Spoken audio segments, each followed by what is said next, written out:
Acho que já está gravando. E tem mais gente entrando. Peraí. Ver se eu consigo botar em tela cheia aqui. É apenas para confirmar, quer dizer, a proposta do Kevin que foi que eu falasse sobre Black Rio, né? E eu teria em torno de 30 a 40 minutos e depois veriam as perguntas. E aí a gente, como é um grupo de estudos, né, a gente pediu para que o senhor indicasse uma leitura, né? E aí veio a sua dissertação, né? Legislação e Relações Raciais, Brasil e Estados Unidos, 1950 a 2003, uma visão comparada de 2003, né? É isso mesmo? Bom, é resultado da minha dissertação de mestrado em Ciências Jurídicas e Sociais na Fluminense. Foi o texto que a gente leu. Assim, eu li basicamente toda a dissertação, consegui me organizar para isso.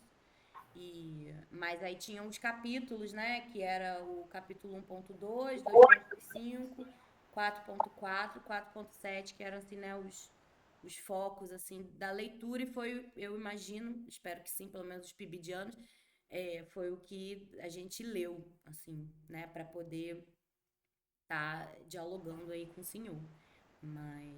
E aí eu queria que o Kevin falasse um pouco também, já que ele é quem está propiciando esse grande encontro. Olá, gente. Boa noite a todos. Tive uma queda de luz aqui por esse motivo. Mais som.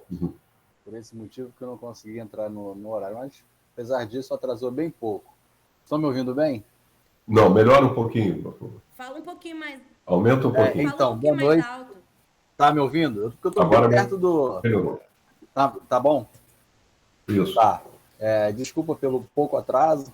São 19h06 ainda, mas eu tive uma queda aqui na energia, por esse motivo que não consegui entrar com antecedência. Eu agradeço de antemão a professora Marcela, que está possibilitando esse momento, e também ao professor Medeiros, além de um grande intelectual, não só do movimento negro, mas do Brasil, também um grande amigo, uma pessoa que eu tenho como inspiração. Acho que eu nunca falei isso para ele, mas estou falando agora em público. Aí já fica aí registrado.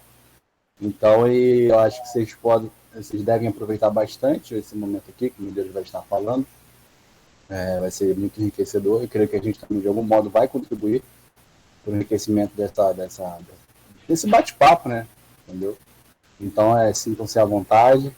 Então, a proposta é justamente o que a professora comentou, Marcela, é o Medeiros expor a temática com uma média de 30 minutos. Feito isso, a gente abre para perguntas e colocações que, porventura, as pessoas têm.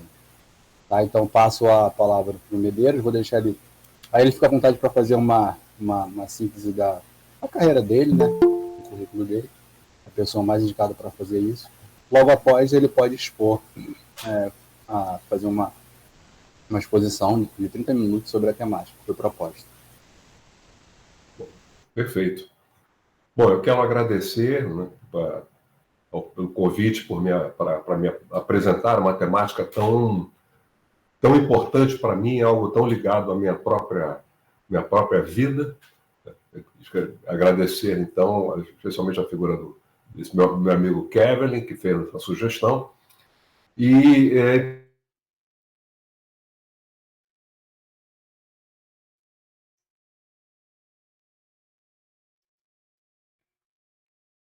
graduação em Comunicação e Editoração pela UFRJ, mestrado em Ciências Jurídicas e Sociais pela Fluminense. Esse mestrado resultou meu livro Na Lei e na Raça, Legislação e Relações Raciais Brasil e Estados Unidos, e tenho o doutorado em História Comparada pela UFRJ.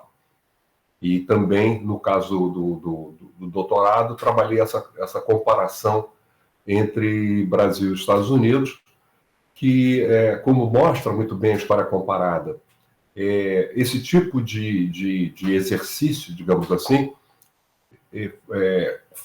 propicia, facilita a compreensão de ambos os lados. Ou seja, quando estudo alguma coisa, observo alguma coisa sobre a realidade racial nos Estados Unidos, muitas vezes é como se eu estivesse olhando para o Brasil. Então vai dar.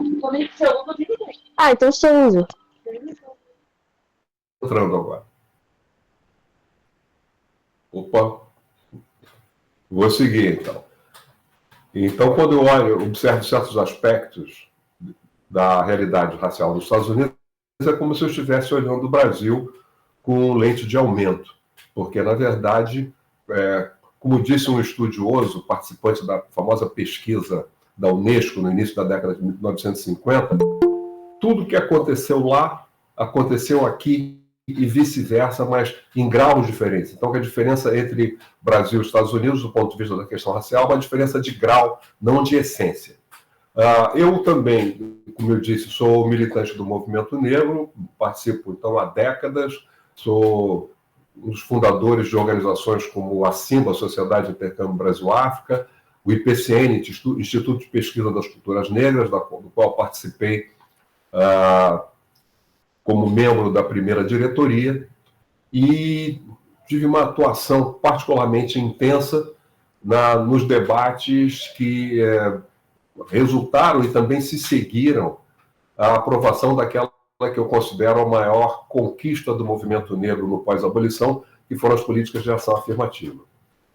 E no caso específico desse tema dos bailes de soul, do chamado movimento Black, eu participei também intensamente disso. Na verdade, como eu digo, eu fui do baile, ou vim do baile para o movimento negro. Foi por meio do baile que eu cheguei ao movimento negro. Então, vamos começar no tema propriamente dito. Em julho de 1976, o Jornal do Brasil, que era um dos grandes jornais do Rio de Janeiro, competindo com o Globo, sendo que o JB, como a gente chamava, tinha uma posição mais progressista, o Globo defendeu a ditadura, por exemplo. E no JB, no Caderno B, que foi um precursor desses segundos cadernos que tratam de cultura, de arte, de entretenimento, publicou uma matéria eu digo até inédita, até então, 4 páginas, de autoria de uma jornalista negra que preferia se apresentar como mulata naquela época, intitulado Black Rio, o orgulho, entre parênteses, importado de ser negro no Brasil, no qual ela apresentava para, se vocês me permitem o clichê, para a elite branca da Zona Sul do Rio de Janeiro, um fenômeno que já vinha acontecendo há algum tempo, desde o início da década de 1970, que eram os bailes black, os bailes de soul. Soul, então, um gênero de música ligado aos afro-americanos, que, segundo historiadores da música americana, teria tido início, a primeira gravação nesse gênero teria sido em 1954, de Ray Charles, ou Ray Charles, como a gente prefere pronunciar aqui, I've Got a Woman, baseado numa música de igreja, I've Got a Savior, e que na década de 1960, especialmente na segunda metade, se torna um dos grandes veículos ao lado do cinema e das séries de televisão para divulgar as novas ideias e posturas do movimento negro americano, sintetizadas em slogans como Black Power e Black is Beautiful. E atenção, Black Power americano não tem nada a ver com cabelo. A expressão cabelo Black Power é uma expressão brasileira. Na verdade, então, a matéria mostra que havia, então, dezenas de bailes dessa natureza, de festas dessa natureza acontecendo, por isso era ignorado pela elite da Zona Sul, acontecendo nos subúrbios das zonas Oeste e Norte. Então, bailes organizados e frequentados por um público quase que 100% negro, principalmente jovens, mas não apenas, ao som, então, dos intérpretes desse gênero, e vários grupos, vários cantores, e com o grande ídolo, o ídolo supremo, sendo o cantor americano James Brown. E o que isso trazia? Isso trazia uma afirmação da identidade negra. E eu vivi muito profundamente esse processo Na verdade, eu fui um dos primeiros, eu tenho provas para mostrar a vocês sobre isso, eu fui um dos primeiros a usar o cabelo afro aqui no Rio. Não é? E esse foi o meu primeiro passo em direção à construção de uma identidade positiva, porque a partir dali eu gostei, achei bonito e vi que houve uma repercussão ao meu redor, uma repercussão entre as meninas negras e brancas.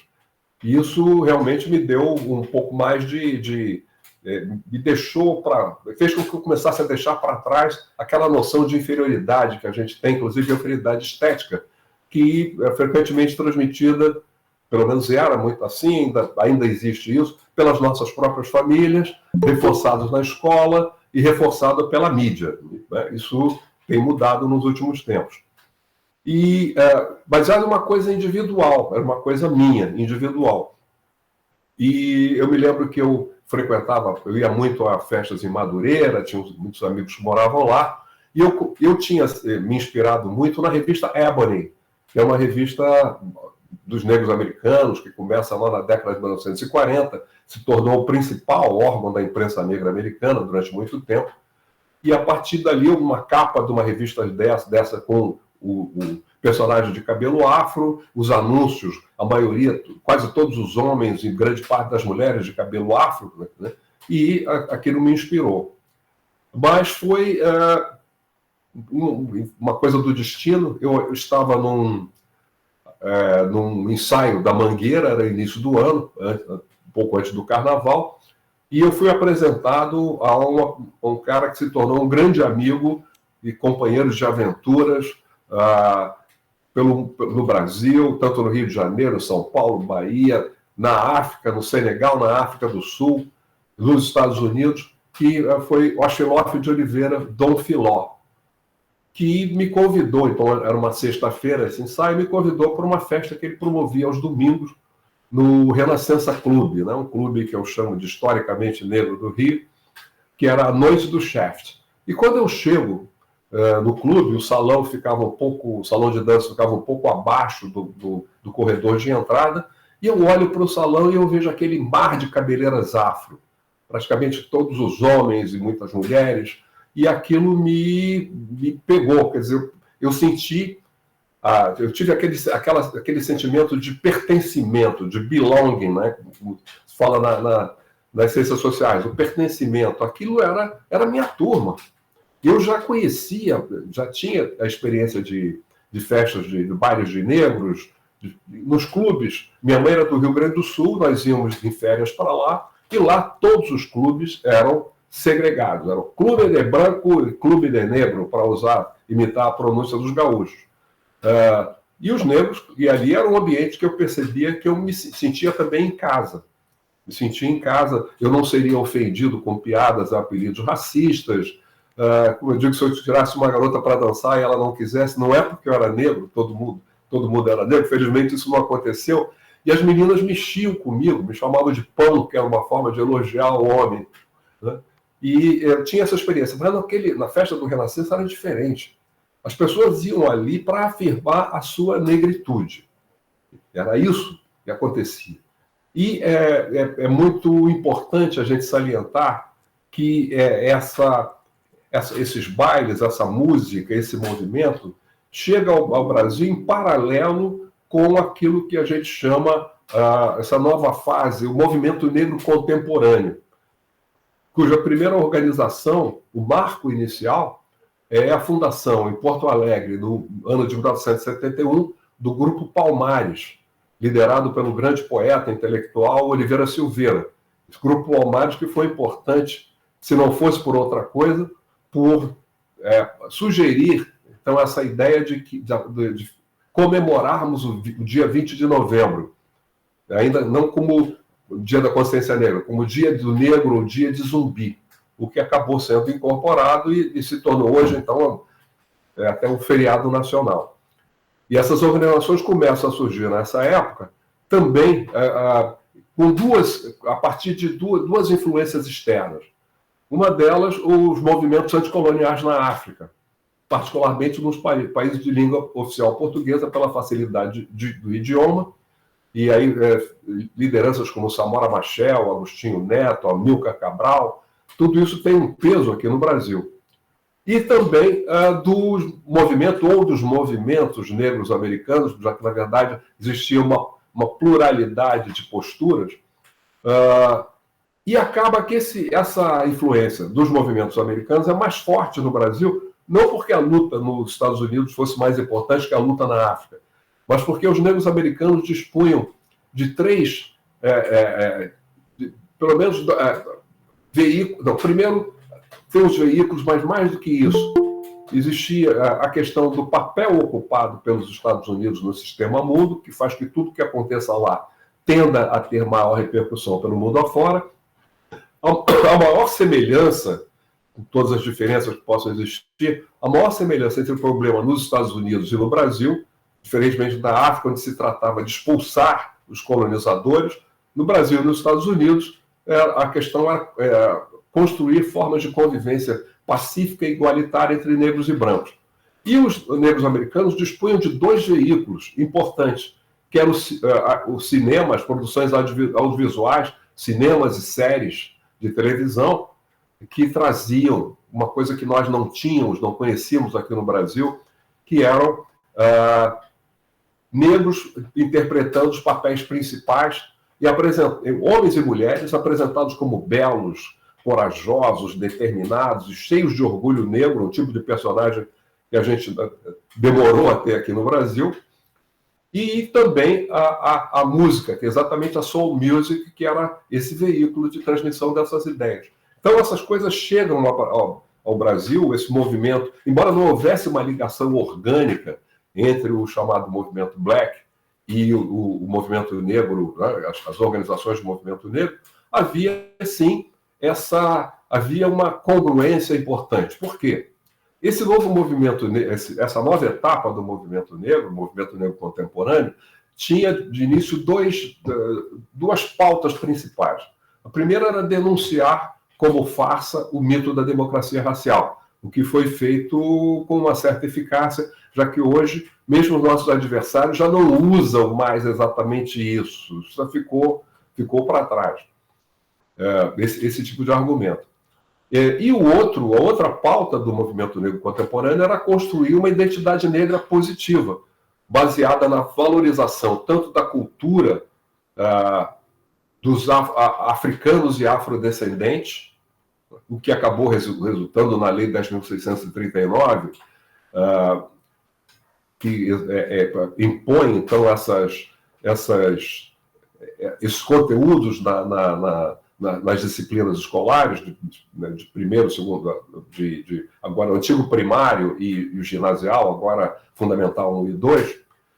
E o outro elemento dessa pauta era a valorização da estética negra, exatamente para a gente poder se livrar desse estigma que caía sobre nós. Ora, os bailes eram, como eu disse, então, verdadeiros templos de exaltação da beleza negra. E essa matéria, então, Black Rio, o orgulho importado de ser negro no Brasil, mostra uma outra coisa interessante, uma conexão entre o jornalismo e a história. Por quê? Porque essa matéria deu nome ao movimento. Ninguém falava não se falava em movimento black. Os frequentadores das festas se auto-intitulavam blacks, o black, como a gente fala, né? ou até browninos, por causa do James Brown, que era o grande ídolo dessas festas. Mas não se falava em movimento black. E a partir daí se começou a falar em movimento black, Black Rio, Black São Paulo, Black Porto Alegre, Black Belo Horizonte, Black Campinas, Black Bahia. E isso, então, teve uma repercussão e uma presença em nível nacional.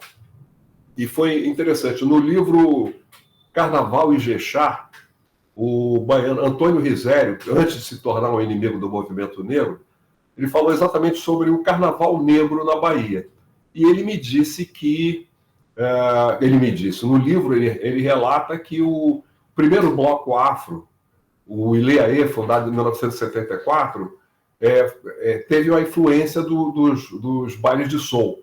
Não que tenha alguma coisa a ver com a música que eles tocam, as vestimentas, mas que a ideia de criar um bloco de negros, numa época em que era ostensivo o racismo, nos chamados blocos de trio, os negros não podiam participar, a ideia então veio de jovens negros que se reuniam nos bailes de soul. E eu, uma vez em Salvador, tive a oportunidade de conversar sobre isso com meu amigo Antônio Carlos Vovô, fundador do bloco, e ele me disse com aquela forma dele de falar, nós dançávamos o brau. E o que aconteceu, então? Essa matéria foi interessante também, porque, então, como ela revelou a existência desse movimento que estava acontecendo nos subúrbios do Rio de Janeiro, a reação que ela provocou foi uma reação de surpresa entre os setores dessa elite, de surpresa, de algum apoio. Eu me lembro muito bem que o grande compositor e na época também crítico de música, o nosso... Meu Deus, vai voltar aqui.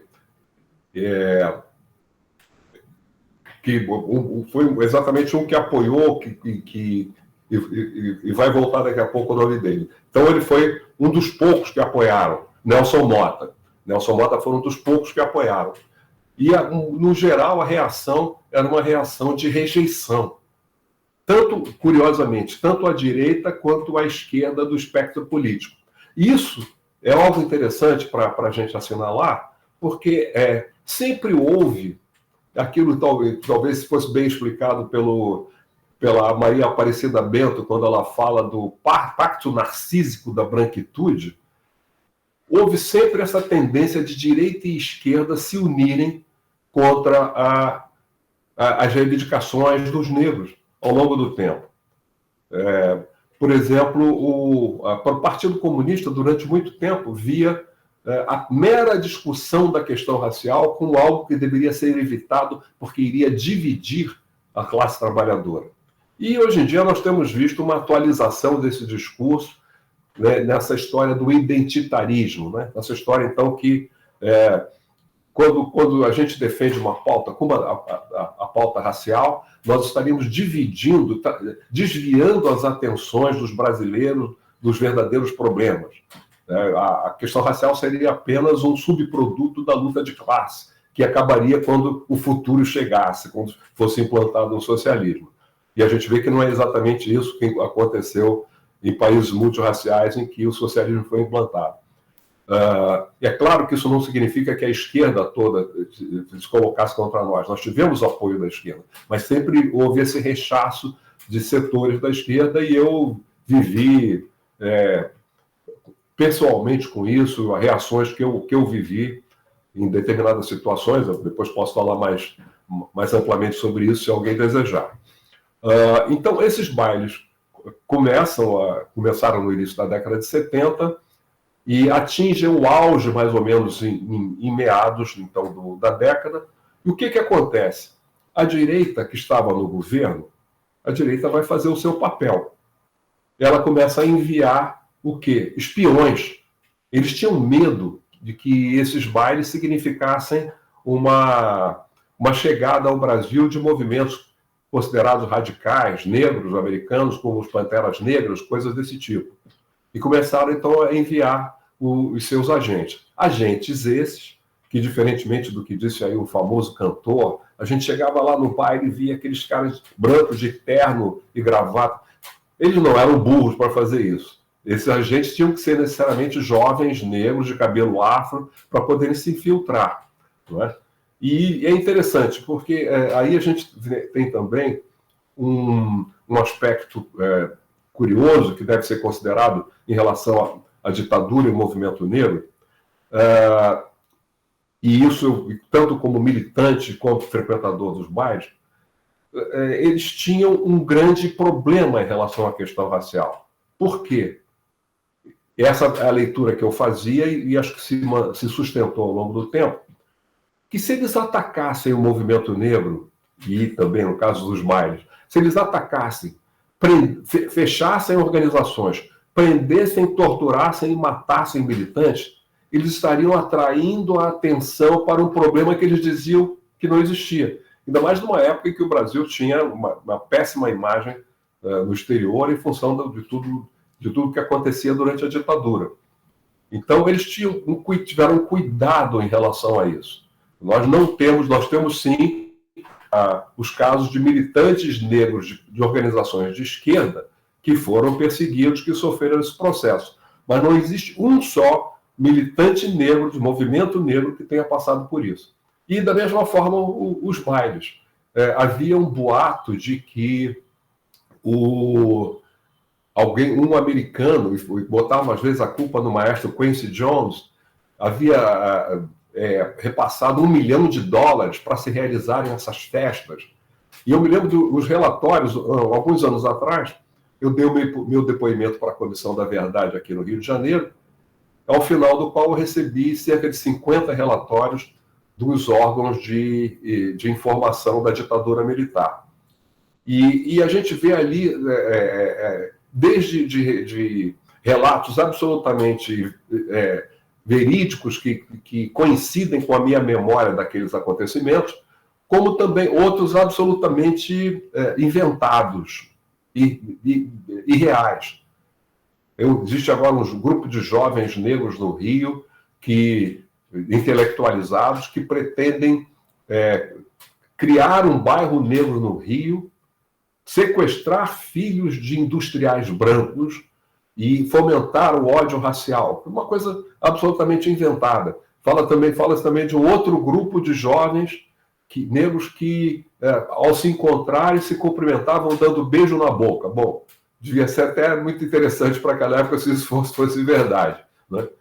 E coisas absolutamente absurdas. O relatório diz assim, são centenas de bailes, milhares de jovens que vão a esses bailes. De onde vem o dinheiro? Da bilheteria, estúpido.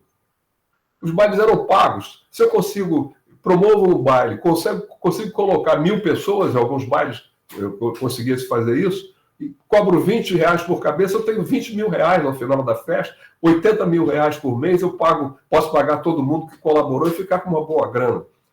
Então, tudo isso é inventado. Tudo isso por quê? Porque esses agentes, e isso me foi explicado por gente que conhece bem esse setor, esses agentes precisavam mostrar serviço. E se um colega meu, agente, apresentou um relatório, eu tenho que apresentar também. Se eu não tenho material, eu invento. E foi isso que aconteceu, e a gente pode imaginar quantas pessoas podem ter sido, no caso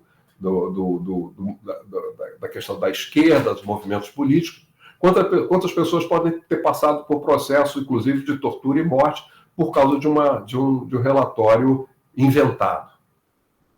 Então, isso marcou, isso foi muito importante, como é que isso se espalhou, então, pelo Brasil afora. Agora, do lado da esquerda, é muito interessante, porque a esquerda muitos esquerdistas acham que sabem de tudo, então não precisavam mandar espiões para o baile. Eles já sabiam o que era acontecendo. Aquilo era o imperialismo americano querendo acabar com nossa cultura, o nosso samba. Era disso que se tratava. E é muito, muito interessante porque criaram, então, uma falsa rivalidade entre o samba e os bailes de soul, quando, na verdade, o que era muito comum, a pessoa ia no baile de soul na sexta-feira, ia no samba no sábado, sem nenhum problema. E tentaram criar essa rivalidade absolutamente inexistente.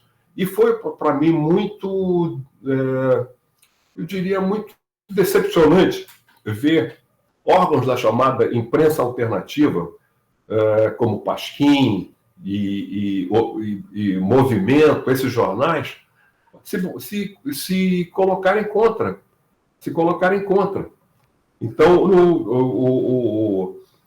uma matéria dos jornais desse disse que o soul era o pior gênero de música americana. Eles não sabiam nem do que eles estavam falando. Na verdade, o soul já tinha penetrado no Brasil muito antes dos bailes, Isso tocava nas rádios, como música americana, normalmente, fazia parte de trilha de novelas, eles não sabiam do que eles estavam falando.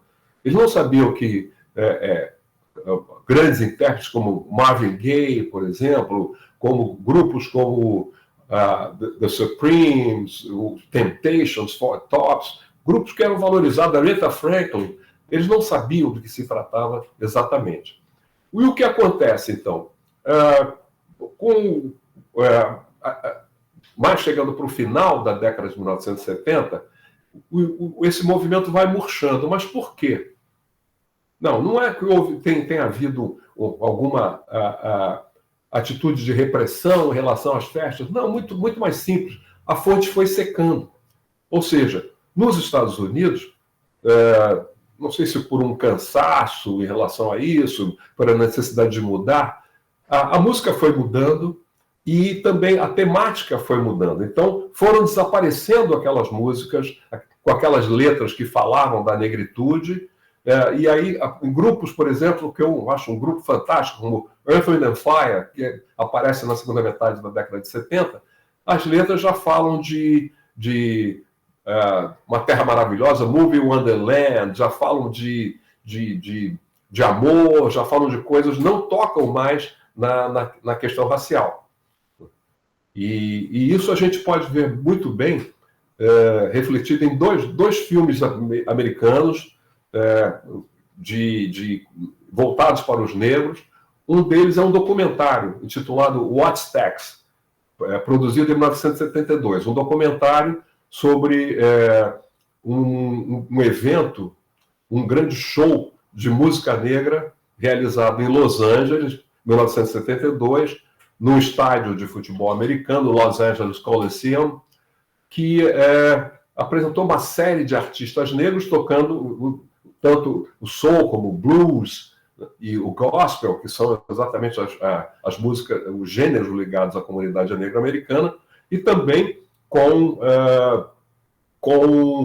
muitos depoimentos de homens e mulheres negros a respeito de uma série de aspectos, desde da questão do amor entre casais negros, a questão do cabelo, uma série de coisas dessa natureza. E isso influenciou muito aqui também, porque eu me lembro que eu assisti na época 11 vezes esse filme, depois mais algumas. E havia gente que ia na primeira sessão e ficava até de noite no cinema assistindo. A gente, inclusive, já decorava os diálogos, coisas dessa natureza. E depois, esses trechos desse filme eram exibidos também nos bailes de soul. E o que ele mostra? Ele mostra exatamente aquela coisa do orgulho negro, as pessoas, o cabelo, a forma, as roupas, essa história toda. Já um filme do início da década de 1980, Purple Rain, um filme com Prince, já mostra outra coisa, os homens negros todos de cabelos alisados, cacheados, as mulheres apresentadas como belas sendo mulheres brancas ou de pele bem clara.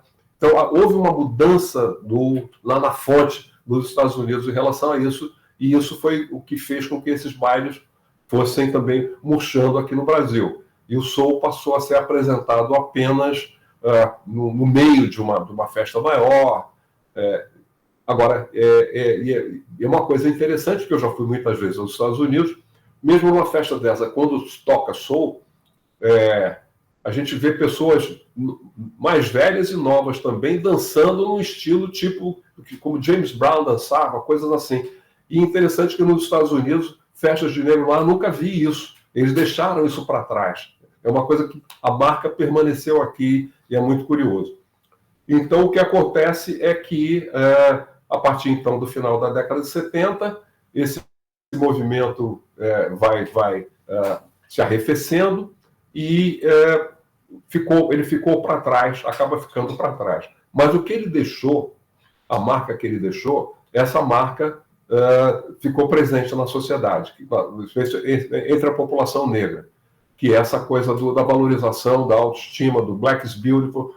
A autoestima é fundamental, porque eu digo que o pior efeito do racismo sobre nós negros não é a discriminação, que pode ser muito dolorosa, que a gente pode sofrer e sofre numa série de situações, mas eu digo que é exatamente minar a nossa autoestima. Por quê? Se eu me considero inferior, eu sou inferior, porque eu vou me comportar como inferior. Eu não vou acreditar nas minhas possibilidades. Eu vou baixar a cabeça numa série de situações. E esse movimento trouxe injetou isso em setores numerosos da população negra no Brasil. Isso foi extremamente valoroso, algo que realmente contribuiu para nós. E é com muito prazer que eu vi, e tenho visto a partir de uns anos para cá, uma espécie de revival dessa coisa de negritude. E é interessante que eu caminho pelas ruas, ou estou passando na praia, eu moro aqui perto da Praia do Flamengo, e eu vejo chegar aqueles casais negros com crianças negras, todas de cabelo natural, trança, afro. Isso significa um reforço dessa coisa do orgulho negro, que é algo muito importante. Então, eu acho que nós temos que valorizar esse movimento, valorizar o legado que foi deixado por ele e continuarmos avançando. Como eu disse, nossa grande vitória, né, no pós-abolição foram as políticas de ação afirmativa, que também tiveram uma inspiração no contexto americano. E essas políticas produziram dois grandes resultados na minha concepção. Claro que um deles foi a mudança da paisagem humana das nossas universidades públicas. Eu falo isso a partir da minha própria experiência pessoal. Eu fui o único aluno homem negro na Escola de Comunicação da UFRJ, onde eu fiz a minha graduação, durante o ciclo básico.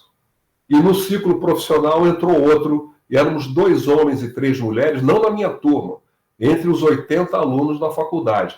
E mais recentemente, cursando as disciplinas do meu doutorado de História Comparada, na mesma UFRJ, eu tive o prazer, a satisfação de conviver com dezenas de colegas negros fazendo graduação, mestrado e doutorado, na sua maioria jovens, mas não apenas, e ter professores negros, 2 dos quais foram meus orientadores, Wallace de Moraes e Flávio Gomes.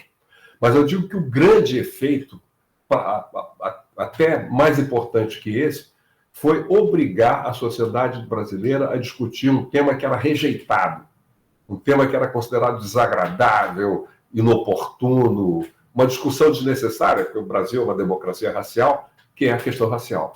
Então, a questão racial foi ganhando espaço e hoje a gente vê a presença dela quase que diariamente nos jornais impressos, nos jornais televisivos. Nós vemos nos campos de futebol, né? Já vendo um jogo recentemente, o árbitro com uma frase antirracista estampada nas costas da sua camiseta. E o que faz? Faz com que a gente possa ter digamos, uma esperança no futuro. Por quê? Para que alguém se cure de uma doença, especialmente de uma doença grave, é preciso que essa pessoa reconheça a existência da doença para poder procurar a medicação necessária. E a sociedade brasileira, aos trancos e barrancos, está reconhecendo a existência de um problema racial, que esse é o primeiro passo para avançarmos. É claro que existem as resistências, as reações a isso, essa história do mimimi, da vitimização, mas a gente tem enfrentado isso muito bem e creio que esse avanço é absolutamente impossível de barrar. Mas é isso, já falei bastante e agora me coloco à disposição de vocês para responder as perguntas.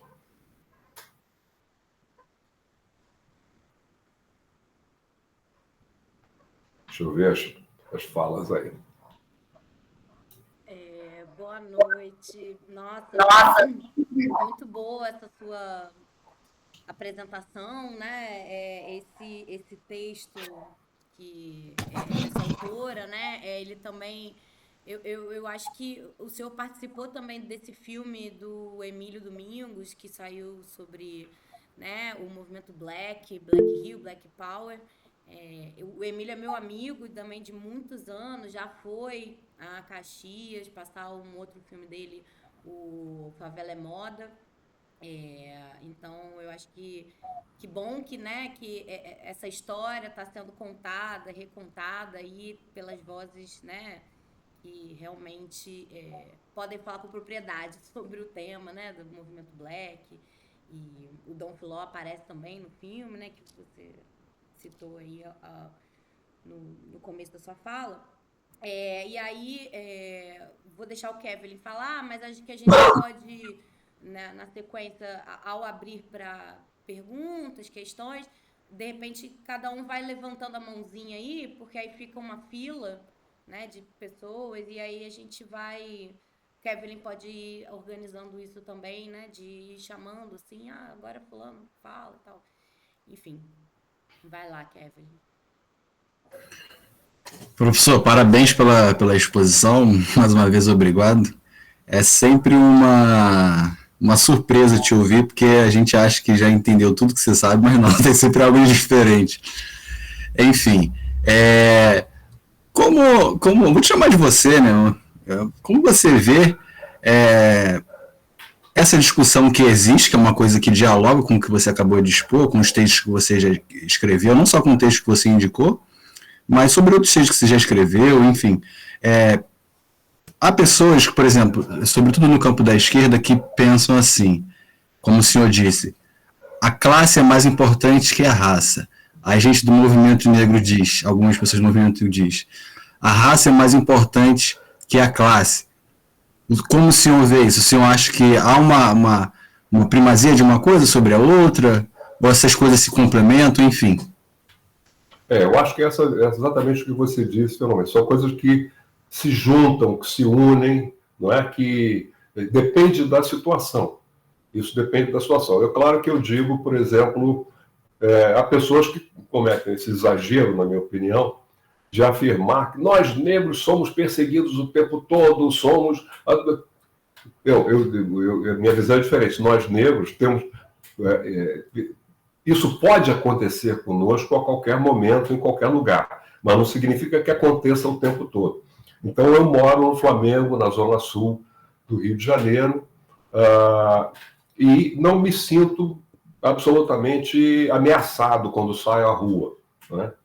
Então, não tenho... Mas, evidentemente, pode acontecer alguma coisa? Pode, mas não. Agora, não me acontece. Agora, se eu morasse numa comunidade, como se diz hoje, morasse numa favela, morasse numa área periférica, eu estaria correria mais riscos. Então, existe uma questão de raça e classe. É claro que isso, como eu disse, não impede. Eu posso ser discriminado. Eu posso ser discriminado com toda a vestimenta, todo o estilo ligado à classe média, mas isso pode me acontecer a qualquer momento. Então, as duas coisas estão presentes. As duas coisas estão presentes. Então, eu digo, já passei por quase todos os tipos de situação, em termos de questão racial, problemas com polícia, problemas no mercado de trabalho, colegas, me lembro do tempo especialmente no tempo do antigo ginásio, na época que eu morei em São Paulo. Então, as formas de discriminação que eu fui submetido, algumas delas bastante dolorosas e traumáticas, clube que eu fui discriminado, coisas dessa natureza. Mas, ultimamente, não tenho passado por essas situações. Então, isso existe uma relatividade aí. Eu creio que, então, se somam as questões de raça e classe. Às vezes, a classe é mais importante, em certas situações, e outras é a raça. Agora, só mais uma questão para depois passar para a Tamara e depois a professora Marcela.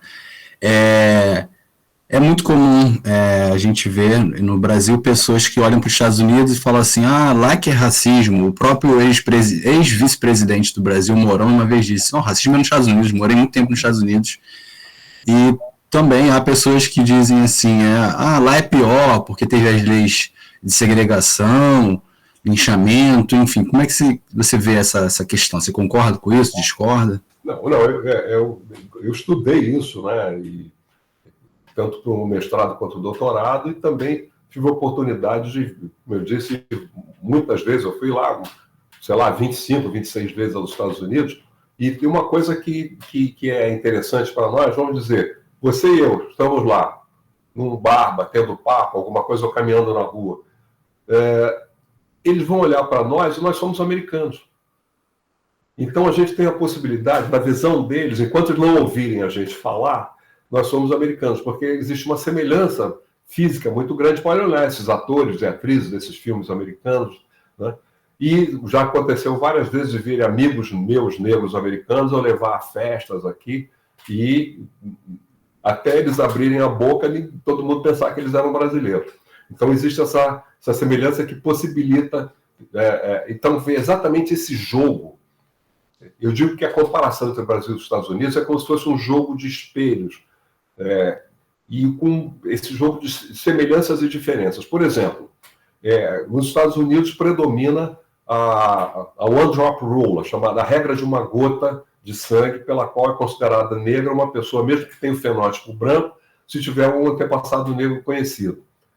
Então, isso levou Horaci Nogueira, o grande sociólogo Horaci Nogueira, a estabelecer a diferença entre o Brasil e os Estados Unidos, como a questão de preconceito de marca e preconceito de origem. Aqui no Brasil seria, então, o preconceito de marca, a marca da africanidade. Quem tem a marca da africanidade é que é identificado como negro e tem a possibilidade de ser discriminado. E nos Estados Unidos é pela origem, né? Uma pessoa loura, de olhos azuis, se tiver passado negro conhecido, será considerada negra.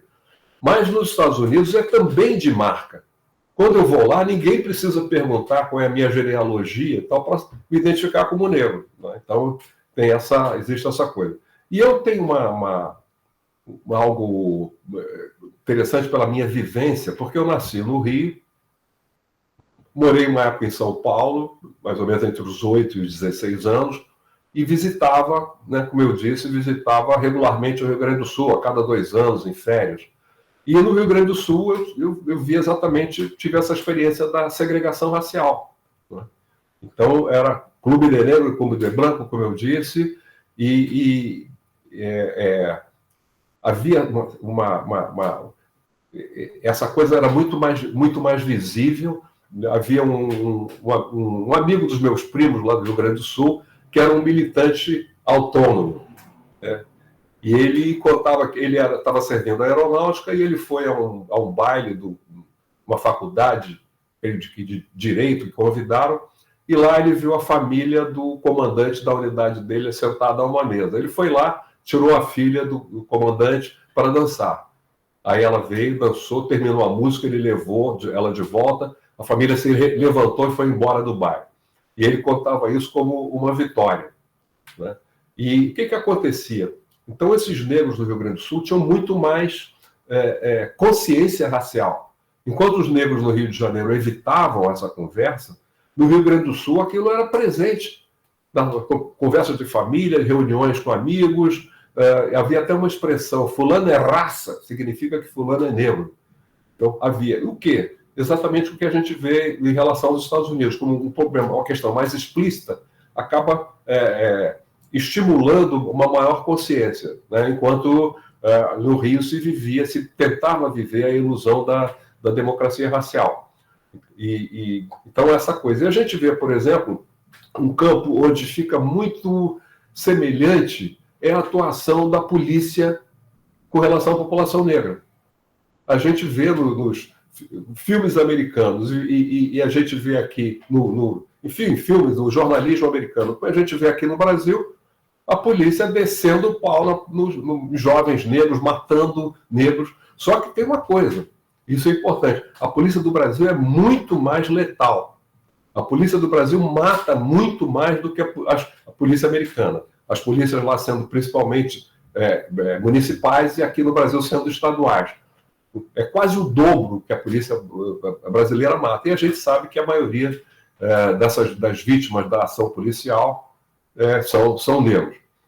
Então, existem essas semelhanças que a gente leva em consideração. E, claro, as diferenças que aqui nós não tivemos uma segregação por lei, que era o sistema do Jim Crow, que é o sistema do apartheid americano, a proibição do casamento interracial, as milícias, como a Ku Klux Klan, né? E essa coisa a regra de uma gota de sangue. Então, existem essas diferenças que fazem. Eu creio, por exemplo, na verdade, é um fato, o mito da democracia racial foi construído a partir de uma comparação com os Estados Unidos.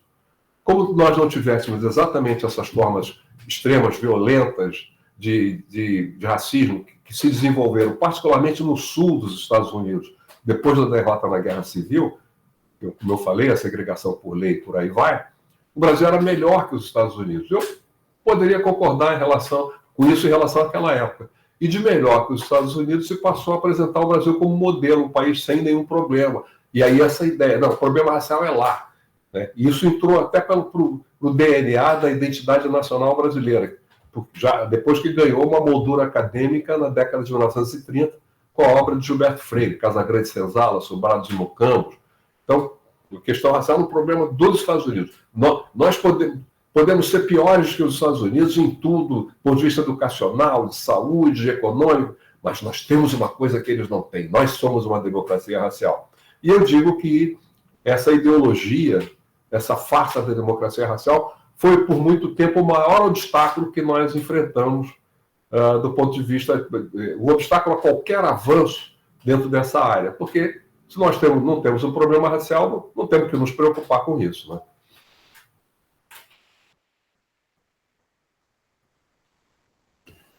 Tamara, pode fazer a pergunta, Tamara.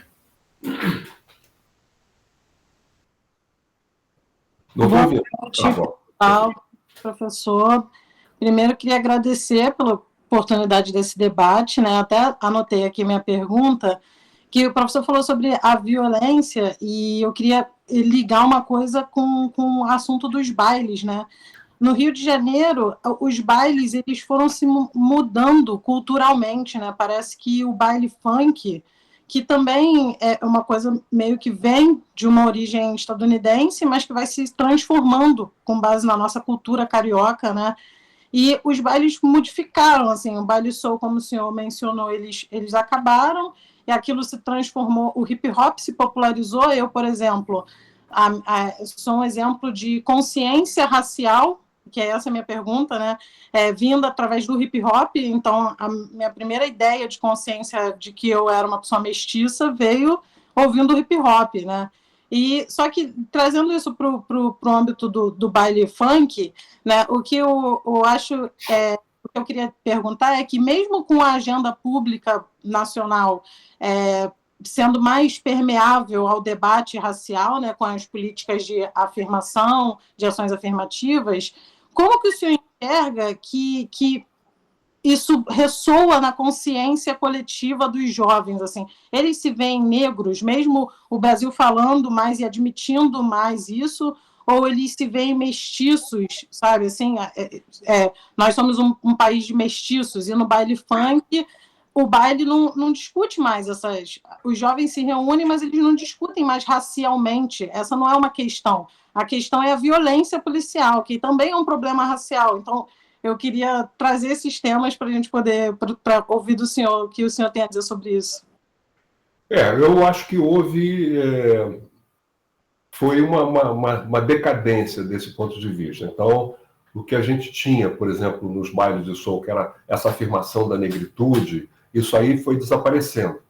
E os bailes de soul tinham uma característica interessante. Havia uma palavra de ordem que corria de boca em boca, que era, a gente não pode sujar a festa. O que significava? Não tinha... Você chegava no baile de soul, não tinha cara bêbado, não tinha nenhuma... havia namoro, essa coisa, mas não havia nem nada de ato sexual, né, nada próximo a isso. Havia a ideia que se o cara queria fumar um baseado, ia lá fora, não ia fazer lá dentro, porque isso iria atrair a atenção da polícia e isso iria justificar uma repressão por parte da polícia. Então, isso não acontecia. E o que a gente vê, então, porque então você falou do hip hop. O hip hop tem pelo menos 3 vertentes, não é? Uma delas, uma vertente cômica, satírica, tipo o Gabriel Pensador, né, dessa linha. Existe uma vertente negativa, o chamado gangster rap, que é o rap que faz a inovação da bandidagem, e existe uma vertente consciente no hip hop. né? E eu me lembro que anos atrás eu fui fazer uma palestra para uma plateia de pessoal da área do rap, e eles revelaram um conhecimento, coletivamente, um conhecimento grande da questão racial, eles estavam ligados nisso. E o que a gente vê hoje chamado funk, porque isso é interessante, né? Porque o funk, tradicionalmente, é um subgênero do soul, um gênero com mais instrumental, mais saxofones, mais uso maior de guitarra, essas coisas todas, né? E seria o exemplo do James Brown, por exemplo, né? Nessa linha. E depois o que veio a ser chamado de funk aqui primeiro era funk carioca, depois agora é funk brasileiro, é algo derivado de uma batida, Miami Bass, o baixo de Miami, aquele tum, titum, titum, tum, titum, né? Vem nessa linha. E houve uma decadência, né? Do ponto de vista dos conteúdos, a gente vê as letras das músicas, no geral, são coisas muito, muito pobres e muitas vezes de caráter misógino, de exaltação da bandidagem. A gente vê o que tem acontecido agora, e eu acho um exagero quando se defende alguns desses MCs que defendem o crime, que defendem o Comando Vermelho, que defendem essas organizações criminosas e que, quando são, de alguma forma, são atingidos pela polícia, de algum jeito, presos, existe aquela defesa de que isso foi porque eles são negros, porque eles estão defendendo. É a cultura da favela. A cultura da favela defende o bandido. Essa é a cultura da favela.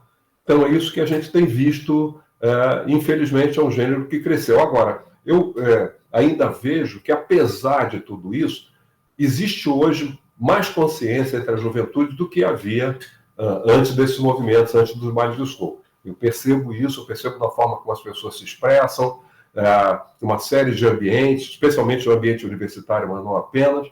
Quer dizer, não houve um recuo total. Poderíamos avançar mais, mas isso faz parte aí da nossa trajetória.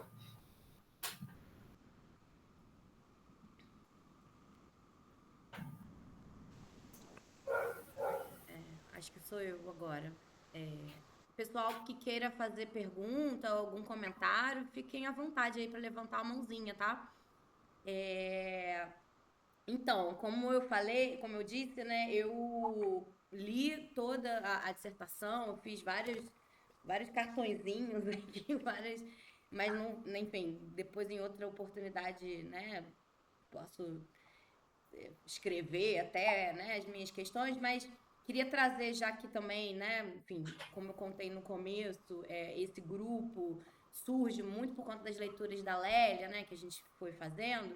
Aí eu queria pedir para o senhor falar sobre duas coisas. A primeira é relatar um pouco sobre a sua relação com a Lélia, né? Como é que vocês se conheceram, enfim, se você pudesse falar um pouquinho mais sobre ela, a pessoa, a Lélia, né?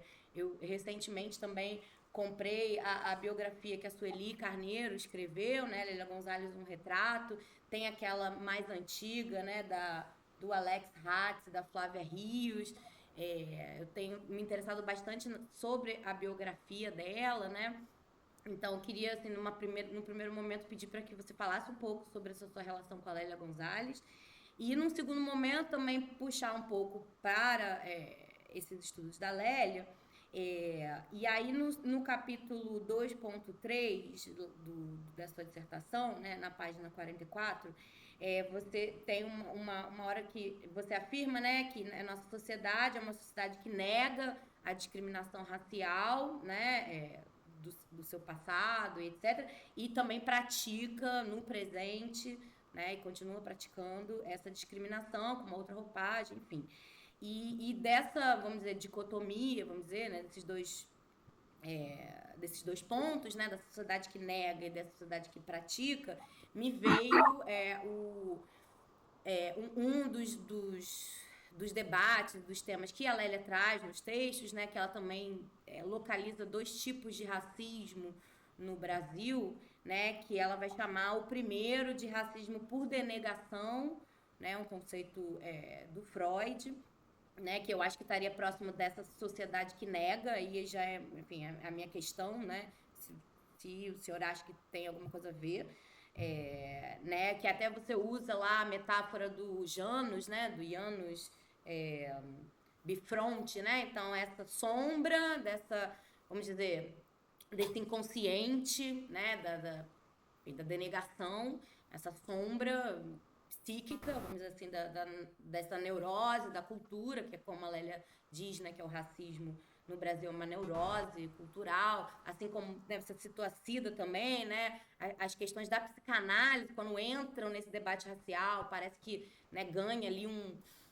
desde o Frantz Fanon, enfim, ganha esse escopo, né, realmente é uma coisa que está na estrutura psíquica da sociedade. E, por outro lado, essa sociedade que pratica essa discriminação, a Lélia tem um conceito que eu acho muito interessante, que eu, enfim, tenho mais interesse, que é o racismo por omissão, né? Que ela vai justamente atribuir, principalmente, às alas progressistas e à esquerda e ao PT, né? Que ela foi filiada, etc. E eu tenho muito interesse nesse racismo por omissão, que, por exemplo, eu vejo que é um racismo que está presente na escola, por exemplo, né? No trabalho dos professores. Apesar das leis, né, da 10.639 e da 11.645 existirem, né, acaba que, por exemplo, muitos professores das ciências chamadas exatas, né, dizem, não, isso não tem nada a ver com a minha disciplina, né, deixa isso para o pessoal da história, da filosofia, né, trabalhar, não tem nada a ver com física, não tem nada a ver com química, a questão do racismo, e eu tenho tendido a entender esse tipo de discurso como essa expressão do racismo por omissão, né, que a Lélia vê na esquerda, que vê nas alas progressistas e que, por exemplo, eu vejo nos meus colegas, né. Então é isso, assim, eu queria saber um pouquinho, né, se, enfim, você concorda com isso, se não, se eu estou viajando, mas num primeiro momento se você pudesse falar um pouco sobre essa sua relação pessoal com a Lélia Gonzalez. Bem, na verdade eu conheci a Lélia, ela fazia no Parque Lage, se não me engano, às terças ou quartas-feiras, toda semana, uma atividade sobre cultura africana. E ela fazia todas as terças-feiras, eu e outras pessoas íamos assistir. E era muito interessante, era muito rica essa atividade dela, mas, ao mesmo tempo, era um momento que ela ainda ela não era do movimento negro, ela meio contra o movimento negro. É aquela visão mais tradicional da esquerda, que isso era algo que viria com uma luta pelo socialismo, pelo comunismo, enfim. E com o tempo, o que acontece? Eu me lembro muito bem de um dia que houve uma exposição de um gravurista chamado Paixão, ali numa área próxima lá do Parque Lage, que nós estávamos num grupo. Ela se aproximou da gente e disse, olha, vocês tinham razão, essa luta é importante. E passou e se transformou numa grande liderança do movimento, foi uma das fundadoras do Movimento Negro Unificado, e trabalhou muito intensamente. E eu tive uma experiência mais próxima com ela, curioso isso, quando isso foi no Senegal. Nós tivemos... o que acontecia? Os senegaleses estavam querendo tornar a ilha de Gorée, ou há quem traduza como Goréia, que fica próxima a Dakar, em patrimônio da humanidade. Então, eles organizaram, foram duas viagens, duas delegações de afro-brasileiros para o Senegal. E uma delas exatamente estava a Lélia também, não é? E mostrando uma grande liderança. E eu me lembro uma coisa muito curiosa, uma vez que nós estávamos num restaurante e houve uma questão de atendimento pelos garçons, alguma coisa que a gente não gostou, e ela falava muito bem francês, ela deu uma bronca nos garçons, aí eles passaram a tratá-la de Madame la Patronne, senhora patroa, Madame patroa. né? Então ela tinha essa presença muito, muito forte, e eu me lembrei do texto que ela escreveu junto com o Lugar de Negro, que foi exatamente com um outro que era um grande amigo meu, infelizmente também falecido, o sociólogo Carlos Rasenbaum, um argentino radicado no Brasil, foi um grande autor dessa área, escreveu um dos primeiros textos baseado no censo, nos dados do censo, discriminação e desigualdades raciais no Brasil, e eles escreveram esse Lugar de Negro, que é um livro que revela bastante esses aspectos, essas nuances da questão de raça no Brasil. Uma coisa que a gente tem que considerar, e que muita gente não percebe, e eu tive essa oportunidade exatamente por ter experiências em diversas regiões do Brasil, é que existe uma diferença regional da questão racial. Então, por exemplo, eu digo que a mesma pessoa pode ser considerada branca na Bahia e negra no Rio Grande do Sul. Os critérios são diferentes. No Rio Grande do Sul, por quê? O Rio Grande do Sul foi um dos lugares em que receberam aquela massa de imigrantes europeus trazidos por uma política iniciada na década de 1850, que visava branquear a população brasileira, trazendo exatamente imigrantes. Era preferencialmente do norte da Europa. Depois eles acabaram aceitando italianos, espanhóis e outros, né? E, em função disso, os estados do Sul, a gente vê, por exemplo, algumas fotos e gravações feitas de certas situações que parece que você está na Suíça ou na Alemanha, aquela festa da cerveja, Oktoberfest, em Santa Catarina, né? Em Joinville, se não me engano, e por aí vai. Então, esses autores ajudaram a gente a entender melhor essa realidade.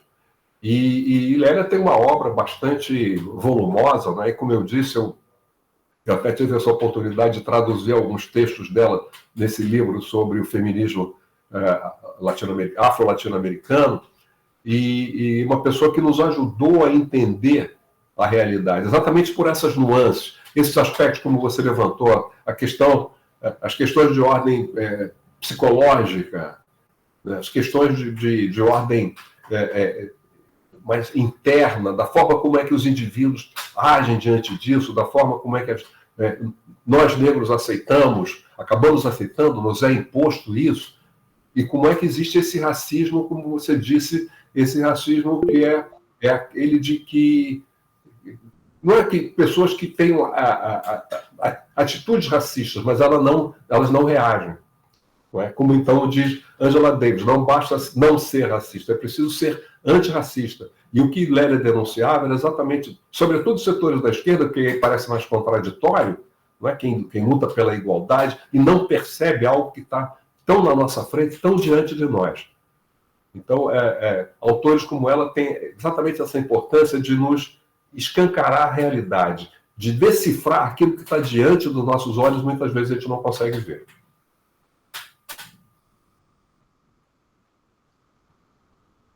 O professor, dentro dessa fala da professora Marcela, no livro que a gente do PIBID leu sobre a Gonzalez, ela fala, ainda que de modo sucinto, sobre a influência, né, que o Abdias do Nascimento teve na vida dela. E aí, salvo engano, você me disse uma vez que você foi assessor do Abdias, né? Você sabe dizer mais ou menos como é que foi essa relação entre eles e tal? Não sei, não poderia dizer isso especificamente, né? Eu tive esse privilégio de conviver com Abdias, de trabalhar. Eu trabalhei como chefe de gabinete da Secretaria Extraordinária de Defesa e Promoção das Populações Negras, criada pelo Leonel Brizola em 1991. Trabalhei com ele como assessor no Senado Federal, quando ele assumiu, né? E depois numa outra secretaria que durou pouco tempo aqui no Rio, já com o governo de Garotinho, uma Secretaria de Direitos Humanos. E foi, como eu disse, um privilégio, algo extraordinário poder ter essa convivência, ter essa proximidade com aquele que eu digo que foi o maior líder afro-brasileiro no século XX. Eu sabia que eles tinham um contato, mas eu não tive nenhuma experiência direta desse contato entre Abdias e Lélia. E uma segunda questão, que a gente já até, nós do PIBID conversamos nos nossos encontros online, que a gente toda terça se encontra online para poder discutir sobre várias questões, e uma delas foi a temática racial com base no livro da Lélia. Por que no Brasil, por exemplo, a gente tem religião de matriz africana? No Brasil tem candomblé, tem umbanda, tem outros e tal. E nos Estados Unidos, por exemplo, a gente não vê. Nunca existiu lá o fato de a gente não conseguir perceber é fruto de um apagamento histórico, de um racismo, porque lá, me parece, nos Estados Unidos, que predomina o protestantismo. Aqui no Brasil, há o catolicismo, há o protestantismo, com suas variações, e há a religião de matriz africana. Não, o que acontece? E aí tem a ver muito com a colonização. Então, o Brasil foi colonizado, né, por portugueses, principalmente por portugueses católicos, e os Estados Unidos por protestantes, ingleses principalmente. E o que acontece? O Brasil foi o principal destino de africanos escravizados nas Américas. Então, fala-se que de cerca de 10 milhões que teriam sido trazidos para as Américas, de 4 a 5 milhões vieram para o Brasil, enquanto nos Estados Unidos foram 400 mil, 10 vezes menor. E o que acontece desse ponto de vista que você está perguntando? Os portugueses foram, de uma certa forma, mais malandros em relação a isso. Ou seja, nos Estados Unidos, essas religiões de matriz africana foram reprimidas, duramente, abertamente reprimidas. E aqui houve todo um jogo. Ao mesmo tempo que os africanos e seus descendentes disfarçavam as religiões, como disfarçavam a luta, né? As lutas pela capoeira, disfarçando como dança, essa coisa do sincretismo. Então, se estavam celebrando, então, divindades africanas, mas disfarçadas como santos católicos. Então, houve esse todo jogo. E nos Estados Unidos, ou nas colônias inglesas que se transformaram nos Estados Unidos, não houve isso. A não ser, por exemplo, no caso da Louisiana. Então, eu já fui algumas vezes à Louisiana, Nova Orleans, a Baton Rouge, que é a capital. A Louisiana foi colonizada por franceses. E ela foi vendida por Napoleão a Thomas Jefferson, no início do século XIX, por 15 milhões de dólares. Essa colonização francesa se reflete, então, numa atitude diferente. Eu já fui em Nova Orleans, por exemplo, encontrar uma loja só de produtos, de artigos ligados a religiões afro. Então, eles lá tinham o voodoo. Por quê? A colonização francesa estabelecia essa ligação com os países do Caribe. Então, com Haiti, né, por exemplo. Né? E aí você tem lá... Eu me lembro que a gente, numa situação, numa praça, existe lá uma praça em Nova Orleans, Congo Square, Praça Congo, e havia lá uma mulher fazendo uma propaganda de leitura de mão, coisa desse tipo, uma coisa bem afro. E chegaram, minha esposa queria tirar umas fotos, ela não deixou, tudo bem. Aí chegaram os caras brancos e negros, com uma camisa branca, com uma cruz vermelha, e começaram a insultar a mulher. Isso é coisa do diabo. E eu me coloquei na frente. Vocês... Jesus não era intolerante, vocês são intolerantes e tal. E os caras se afastaram. Eles não queriam, na verdade, um confronto físico, senão eu ia apanhar. E a mulher ficou toda satisfeita comigo, depois aí deixou tirar as fotos e tal. E aí depois, vocês são de onde? Do Brasil? Eu quero ir lá fazer uma cirurgia plástica. É a fama que o Brasil tem. Mas então, em Nova Orleans, existem cemitérios, com uma parte de cemitério africano, existe tudo isso lá, mas apenas lá, porque o protestantismo foi muito mais rigoroso. E o que os negros tiveram que fazer? Os negros tiveram que entrar para as igrejas protestantes, e é muito interessante. Eu já fui, como eu disse, algumas vezes lá, e você entra numa igreja... Eu sou espírita, kardecista, sou médium no centro kardecista, não sou protestante, mas você entra numa igreja daquelas, quando o coro começa a cantar, numa igreja negra daquelas, você chora. É um negócio absolutamente emocionante. Esses coros são verdadeiras fábricas de cantores. Grande parte dos cantores negros americanos começaram lá. E num determinado momento, pessoas parece que incorporam, levantam, começam a se mexer dessa forma. ou seja, houve uma sobrevivência desses traços de religião africana dentro da religião protestante. Então, mas o que explica realmente essas diferenças são a forma da colonização, as estratégias adotadas pelos colonizadores para, digamos, na sua relação com os africanos e seus descendentes escravizados.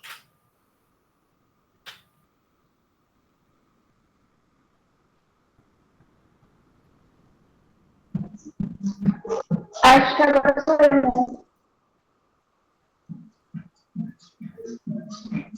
A minha pergunta é assim, eu queria que o senhor explicasse um pouco melhor a grande diferença e a grande igualdade entre o racismo no Brasil e nos Estados Unidos nos dias atuais.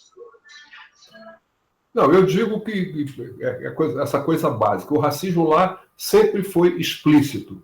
Nunca houve essa máscara da democracia racial. Sempre foi explícito, houve a segregação por lei, houve todas essas medidas absolutamente brutais e que atingiram a população negra, o que rendeu mais consciência. Hoje, a gente vê que, embora não existam mais essas leis, isso ainda continua, a gente percebe, por exemplo, bairros negros, não é? A gente vai a Nova York, eu já fui várias vezes, ao Harlem, Nova York, bairro negro em Chicago, em várias outras cidades, em Los Angeles. Então, existe aquela coisa, a população negra se agregou ali, e existe uma forma também de manutenção dessa segregação, que não é por lei, mas é por costume. E eles têm várias formas de manter os negros naqueles bairros, seja não alugando casas para negros em outros bairros, cobrando um aluguel muito mais alto para desestimular os negros a se mudarem. E mesmo assim também existem algumas áreas habitadas por negros que são de pessoas de alto poder aquisitivo, mansões também, mas também, curiosamente, segregadas. Não significa que tudo seja segregado, que não haja convívio em alguns lugares. Há sim, mas isso ainda persiste. E no caso do Brasil, nós tivemos essa farsa, não é? Da democracia racial, isso que nos desagregou e nos desagrega até hoje, porque é muito, digamos, é muito reconfortante acreditar que a gente não tem um problema desse tipo. É muito reconfortante, embora prejudicial, imaginar que se a gente é discriminado numa situação é por alguma coisa, é por apenas uma questão de classe, é porque a gente não estava adequado para aquele espaço, de alguma forma, inclusive botando a culpa em nós mesmos. Então, lá o que existe, prossegue, né, e existe ao longo do tempo, exatamente essa maior consciência, essa visão de uma fraternidade entre nós. Então, eu já tive essa oportunidade de estar caminhando por ruas, por exemplo, Nova York, e tal, passar um cara negro me cumprimentar. Não é que queira puxar papo, não é nada disso, é apenas um aceno de cabeça, um nod, como eles falam, que significa estamos aí, estamos juntos, de uma certa forma. Isso que o único lugar que eu encontrei algo semelhante a isso foi, como eu disse, no Rio Grande do Sul. Então, ainda hoje, existem essas diferenças, existem peculiaridades, né, da questão de raça nos Estados Unidos que permanecem. E o que acontece, eu creio que houve, a partir, então, da década de 1970, uma maior aproximação entre os negros do Brasil e dos Estados Unidos, a partir dessa nova etapa do movimento negro, a partir dos bailes, a partir dessa coisa toda.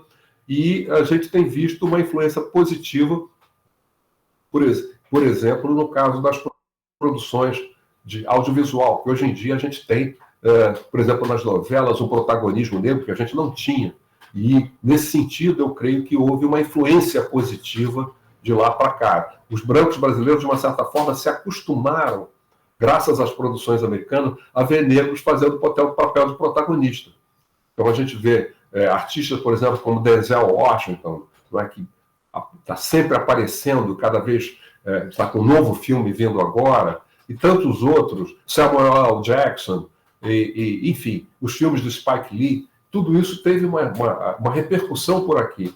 E a gente foi vendo que isso foi acostumando os brasileiros, especialmente os brasileiros brancos, no caso, a perceberem que os negros podem ocupar outros espaços. Então, isso nos favoreceu. Então, como eu digo, a comparação entre essas sociedades vai mostrar um jogo de semelhanças e diferenças. E, como eu disse, essas sociedades sempre se influenciaram também.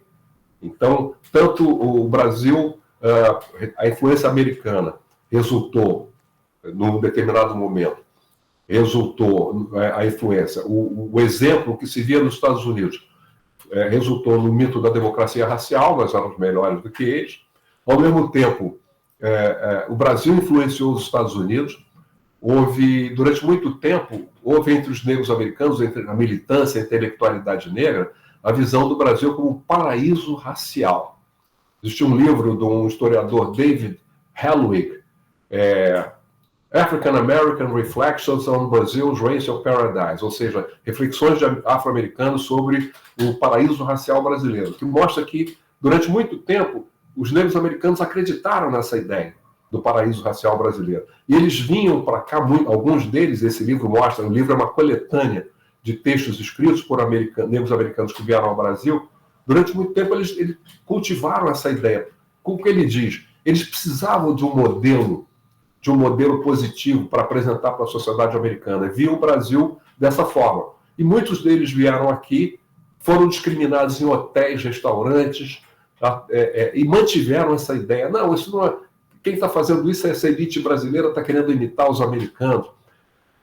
Essa ideia, o livro do Helwig chama do primeiro o mito, The Myth Affirmed, o mito confirmado. Isso começa a mudar em 1940. Um repórter afro-americano veio ao Brasil, chamado Ollie Stewart, e foi discriminado em 11 hotéis e restaurantes no Rio e São Paulo. E ele volta para os Estados Unidos e escreve um artigo contra o que ele passou a ver como a farsa da democracia, do paraíso racial. E começa uma fase mais crítica em relação ao Brasil. Du Bois, que tinha escrito em 1914 um artigo defendendo essa ideia do Brasil como democracia racial, como paraíso racial, escreve em 1944 já um texto ao contrário, negando isso. E no final da década de 60, então, como eu mostrei, essa visão se inverte. E o Brasil, pelo menos para grandes setores do movimento negro e nossos apoiadores na elite acadêmica branca, começam a ver os Estados Unidos como um exemplo, não de um país que tivesse resolvido numa democracia racial, mas um país que estava avançando desse ponto de vista, reconhecendo o problema e avançando. E isso nos influenciou aqui. Então é um jogo de diferenças e semelhanças e de influências mútuas. E isso é importante a gente considerar. Uma segunda pergunta, que não é uma pergunta que eu queria mais que você fizesse um comentário, é sobre a gentrificação que rolou em alguns bairros, né, nos Estados Unidos, como o Brooklyn, por exemplo. Eu queria que o senhor falasse um pouco mais sobre esse processo. Essa coisa da gentrificação é exatamente o que aconteceu em parte no próprio Harlem. O que acontece? O Harlem é um exemplo muito interessante, porque as pessoas aqui devem imaginar que se trata de um bairro de periferia, mas não é. Harlem fica na ilha de Manhattan, que é a parte principal da cidade de Nova York, né? E do outro lado do Central Park. Então, o Central Park, que é considerado uma área nobre, mas do outro lado dessa área nobre, do outro lado fica o Harlem. Tem o Harlem, o Spanish Harlem, que é o Harlem latino, e o Harlem propriamente dito negro. E é uma área central, né? Uma área que fica próxima a tudo aquilo que existe mais importante na cidade de Nova York. Então, esse processo de gentrificação consiste em comprar essas áreas, pagar um bom dinheiro para comprar essas áreas, reconstruir as moradias, criar enfim, restaurantes, bares, hotéis, essa história toda, e expulsar, sem violência, expulsar a população original. E isso tem acontecido em várias cidades, como o exemplo mais evidente para mim é a própria Nova York. Não é? E é um processo ligado ao próprio capitalismo. Não é? Então, o que eles acontece? Eles compram essas áreas, botam depois aluguéis bem altos, que os negros não podem pagar, na sua maioria, e os brancos vêm e ocupam. Então, é disso exatamente que se trata.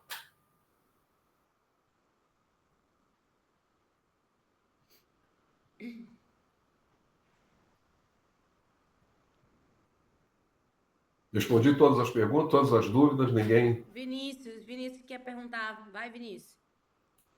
Boa noite. Tu consegue me ouvir? Sim. Eu gostaria de perguntar, porque uma coisa me chamou a atenção durante a sua fala, foi a questão da autoimagem, a importância da autoimagem e do penteado black hair. Eu gostaria de saber como que era antigamente para a construção da autoimagem negra se formar. Se era muito mais difícil ou não, e como é que eram para as pessoas que não frequentavam os bailes, e como que foi a experiência psicológica, né, de ter começado um tipo de tendência, de no começo ser diferente, depois ver aquilo repercutindo. O antigamente que você fala é exatamente nesse momento já de transição, né? Você está falando já dos bailes. Exatamente.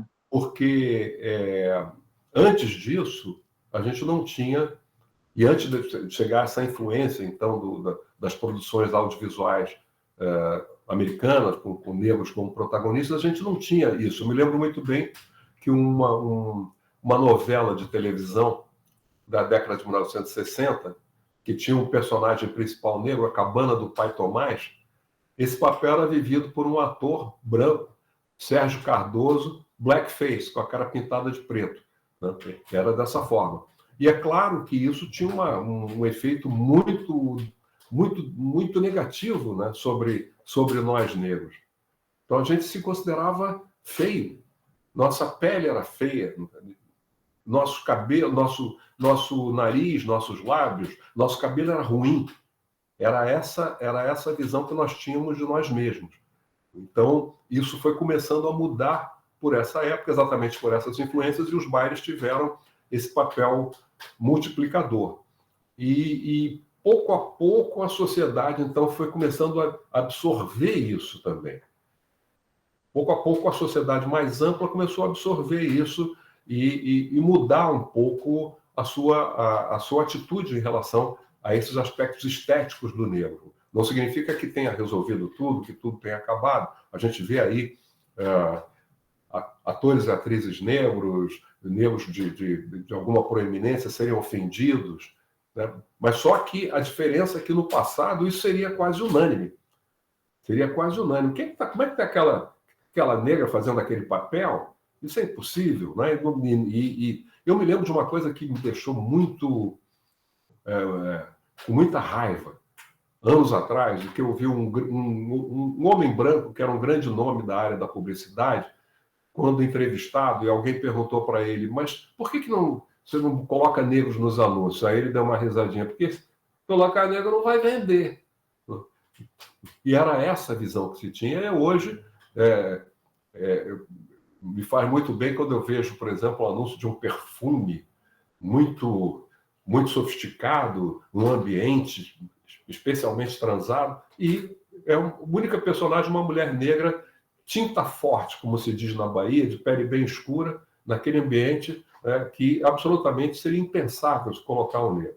Então, nós temos avançado nesse sentido, com certeza. E o fato, esses personagens negros que eu me referi, são exatamente os exemplos para a criança negra, para a criança olhar, olha eu lá, olha como eu posso ser, não é? Em vez de simplesmente naqueles papéis de empregadas domésticas, de motoristas, de zeladores de prédios, de coisa dessa natureza. Então, isso trabalha positivamente a nossa autoestima. E eu digo que no meu caso pessoal, o meu grande avanço em relação a isso começa por aí. Começa quando eu passo a me valorizar.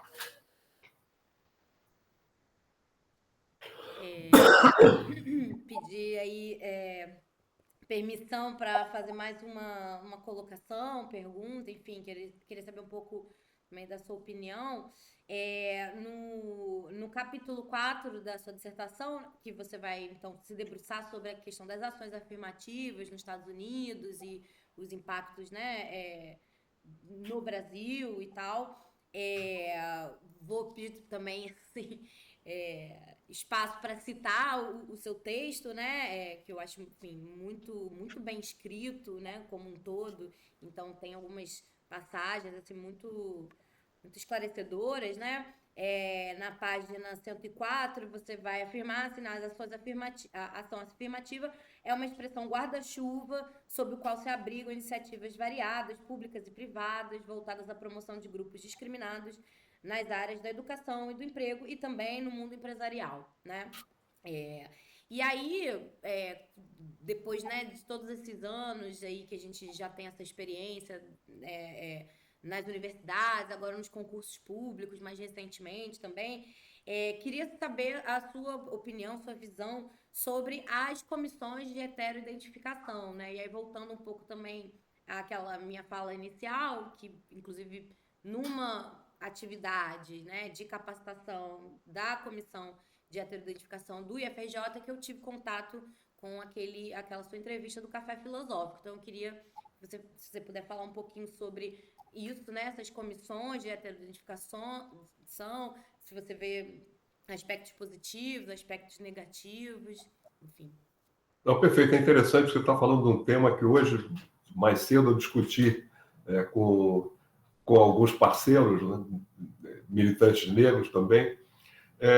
Eu já participei, já fui convidado a dar meus depoimentos por algumas dessas bancas de heteroidentificação, que eu acho que são importantes, sim. A discussão que tive mais cedo era a respeito de uma mulher negra uma mulher que se apresenta como parda e que foi rejeitada num concurso desses, não é? Enfim, creio que foi uma coisa na área da medicina, para uma faculdade de medicina.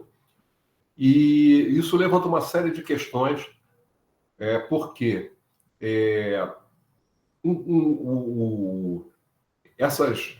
as cotas, essas iniciativas, se baseiam fundamentalmente na autoidentificação.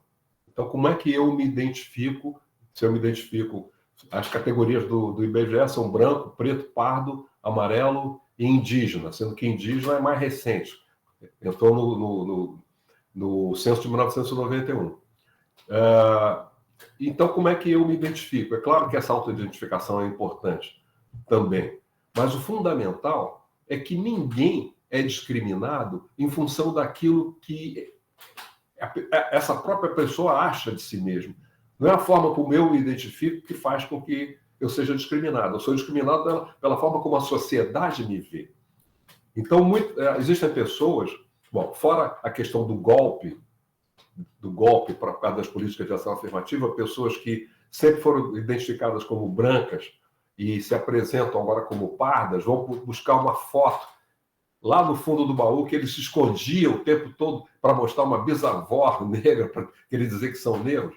E quando a gente sabe que no Brasil não é isso, no Brasil não é a origem, no Brasil é a sua aparência, o seu fenótipo.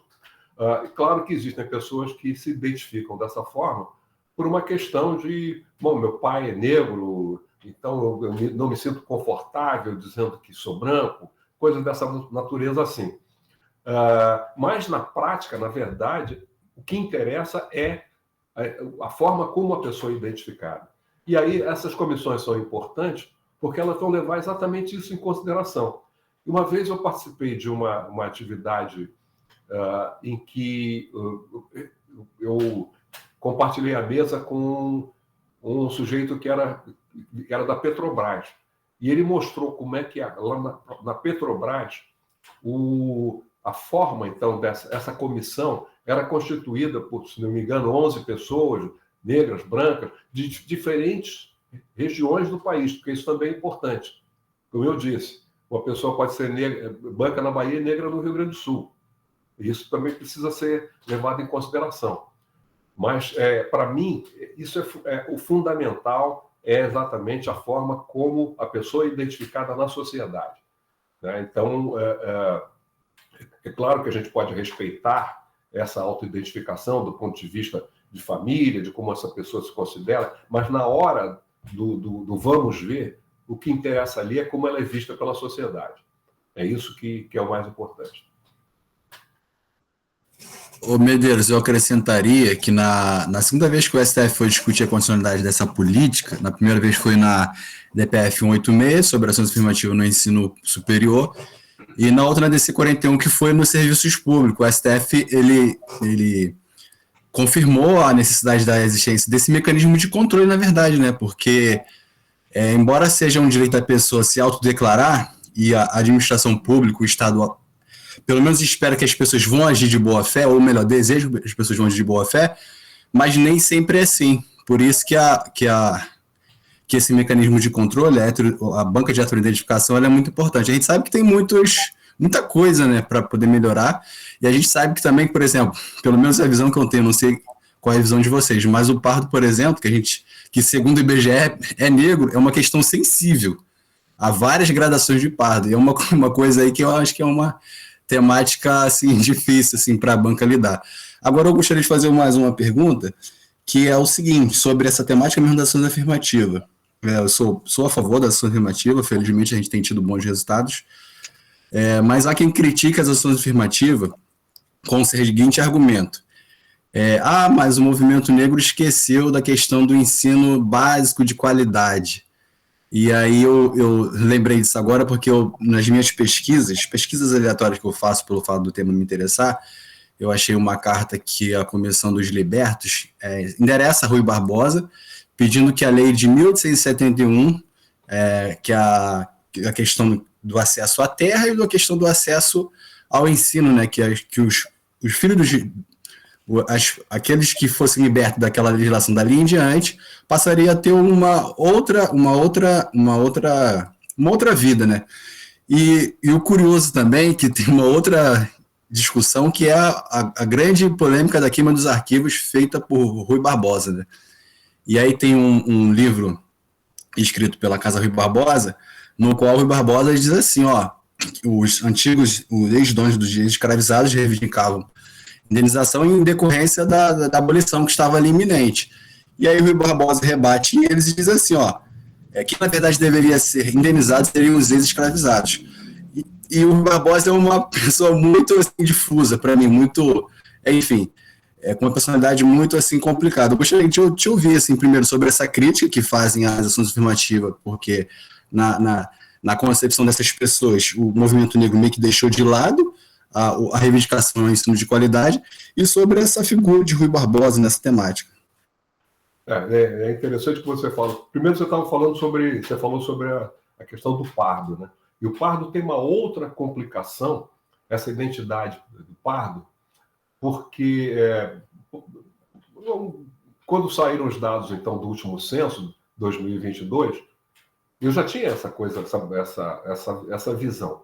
Mas aí, vendo os dados referentes à região norte, então Pará, Amazonas, Acre, Rondônia, Amapá, em todos esses estados, o percentual de pardos é acima de 60%. De 60% para cima, chega até 68%. São regiões, essa é uma área de negros, na verdade, são indígenas. São indígenas que se classificam como pardos. Por quê? Como eu disse, desde o primeiro censo, em 1872, até 91, os pardos tinham que se classificar como levados a se classificar como pardos. Não havia categoria indígena. A categoria indígena só aparece em 1991. Isso significa que muitos desses pardos aprenderam a se classificar dessa maneira. E fora aquele outro aspecto que pessoas como nós, exatamente com fenótipo parecido com a gente, que não querem se classificar como pretas, porque elas se consideram isso inferior, então se classificam como pardos. da mesma forma que indígenas que acham a categoria indígena inferior. Então, existe esse problema todo em relação à categoria pardo. E o que você falou mais a respeito dessa questão dos ataques às políticas de ação afirmativa, essa ideia de que deveríamos investir na melhoria do ensino básico, do ensino público, com certeza essa é uma questão. Mas pode-se imaginar a dificuldade que seria em relação a isso, que se tem em relação a isso? Nós vimos que a qualidade do ensino público no Brasil caiu a partir da ditadura. Por quê? A ditadura teve uma preocupação, a ditadura de 64, teve uma preocupação de ampliar o ensino público, né? Ampliar, aumentar o número de escolas. E o que aconteceu? Um resultado disso foi a queda da qualidade do ensino. Por quê? Porque o custo aumentou e os professores não tinham... O salário dos professores foi caindo. Eu me lembro que quando eu estudei, nessa época que eu estudei em São Paulo, Colégio Estadual Presidente Roosevelt, os meus colegas eram de classe média. Então, os pobres não tinham acesso. Tinham pouco acesso, porque você tinha que fazer um exame, quase um vestibular, que era o exame de admissão ao ginásio. E alguns dos meus colegas chegavam de carro, essa coisa toda, e eu era o único negro ali na escola. Então, o que aconteceu? O ensino público se ampliou, mas a qualidade do ensino caiu. Isso é algo que, com certeza, se deve trabalhar. Mas a questão do acesso ao ensino superior também é muito importante, pelo fator como isso multiplica essas possibilidades para nós. Mais pessoas nossas preparadas que podem não apenas lutar, como também podem viabilizar esses programas de melhoria do ensino público. Um outro ataque que se faz, é muito curioso que essas medidas começaram a ser implementadas a partir de uma lei aprovada pela Assembleia Legislativa do Rio de Janeiro em 2001, e foi então a partir do vestibular de 2002, e os primeiros beneficiados por essas medidas entraram na universidade em 2003. Então, já é há bastante tempo. Em 2012, isso foi estendido a todas as universidades federais. E o que acontece? Essas medidas não são exclusivamente baseadas na raça. Pelo contrário, você tem, nas universidades federais, 50% para pessoas pobres, ou pessoas que estudaram unicamente em escolas públicas e têm um nível de renda até um máximo de um salário mínimo por pessoa, da família, coisa desse tipo. Então, é muito curioso quando a gente vê gente dizendo que tinha que ser uma cota social. Ela é uma cota social. Existe um recorte para negro dentro desses 50%. E para outros grupos, como indígenas, isso dependendo muito da demografia de cada estado. Mas ela é fundamentalmente baseada na renda.